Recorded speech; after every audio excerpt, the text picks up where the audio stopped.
मन मस्तिष्क की उस क्षमता को कहते हैं जो मनुष्य को चिंतन शक्ति, स्मरण शक्ति, निर्णय शक्ति, बुद्धि, भाव, इंद्रियाग्राह्यता, एकाग्रता, व्यवहार, परिज्ञान, अंतर्दृष्टि इत्यादि में सक्षम बनाती है। सामान्य भाषा में मन शरीर का वह हिस्सा या प्रक्रिया है जो किसी ज्ञातव्य को ग्रहण करने, सोचने और समझने का कार्य करता है। यह मस्तिष्क का एक प्रकार है। मन की अवस्थाएं अल्फा, बीटा, थीटा और डेल्टा। मन बहुत सूक्ष्म विद्युत तरंगों द्वारा काम करता है। उस यांत्रिक प्रक्रिया को समझ लेना है। अब इस दिशा में खोज करने वाले कहते हैं कि मन 4 अवस्थाओं में काम करता है।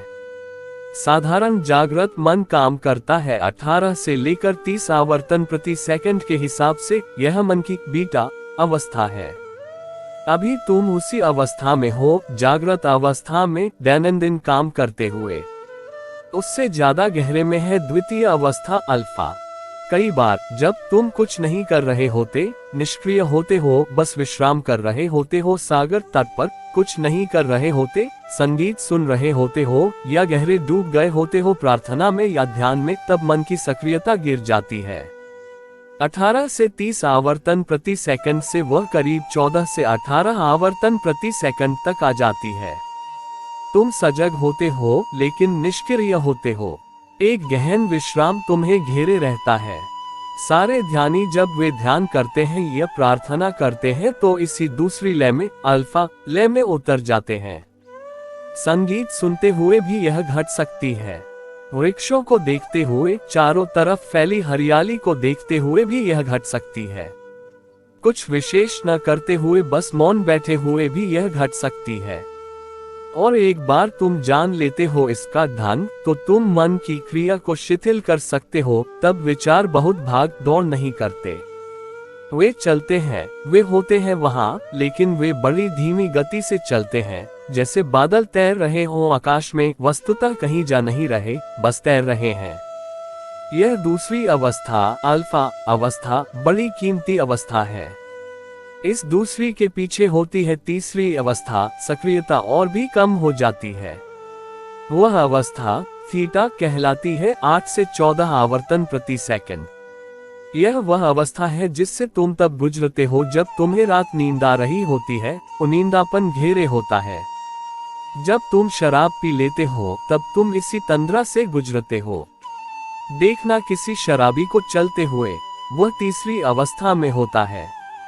वह बेहोशी में चल रहा है।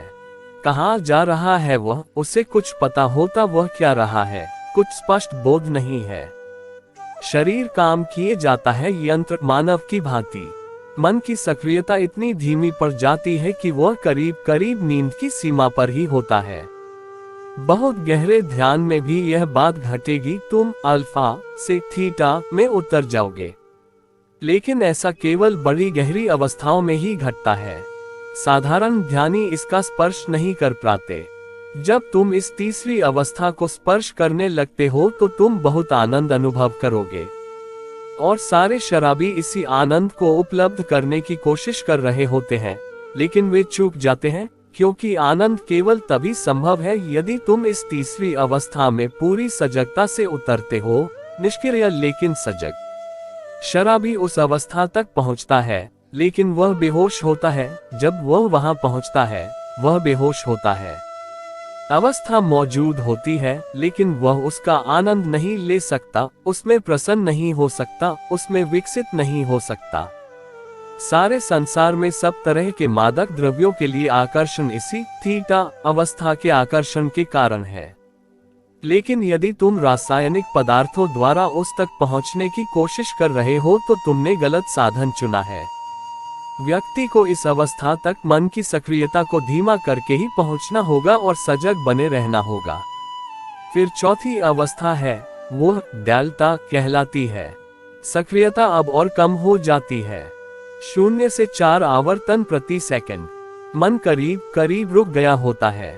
ऐसे क्षण होते हैं जब वह 0 बिंदु छू लेता है, एकदम रुक गया होता है।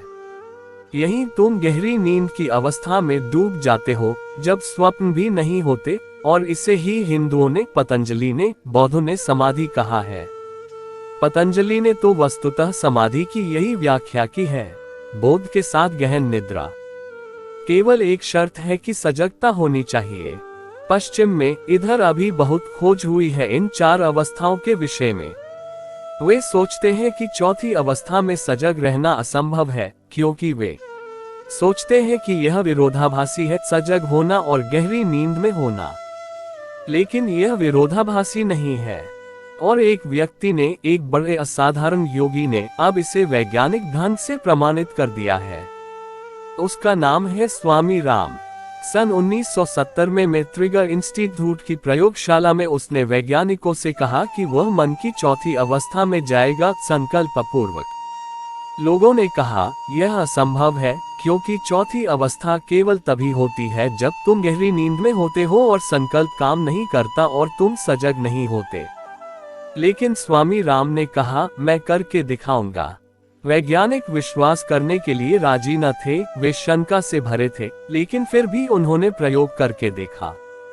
स्वामी राम ने ध्यान करना आरंभ किया। धीरे धीरे कुछ मिनटों के भीतर ही वह करीब करीब सो गया। EEG रिकॉर्ड्स ने, जो उसके मन की तरंगों को अंकित कर रहे थे, दिखाया कि वह चौथी अवस्था में था। मन की क्रिया करीब करीब रुक गई थी। फिर भी वैज्ञानिकों को भरोसा न आया, क्योंकि शायद वह सो गया हो, तब तो कुछ सिद्ध हुआ नहीं। असली बात यह है कि वह सजग है या नहीं। फिर स्वामी राम वापस लौट आए अपने ध्यान से, और उसने सारी बातचीत जो उसके आसपास चल रही थी वह सब बतलाई, और उनसे ज्यादा अच्छी तरह बतलाई, जो पूरी तरह जागे हुए थे। दोस्तों, ये वीडियो अपने दोस्तों को शेयर जरूर करें और हमारे YouTube चैनल को जरूर सब्सक्राइब करें। आपका बहुत बहुत धन्यवाद।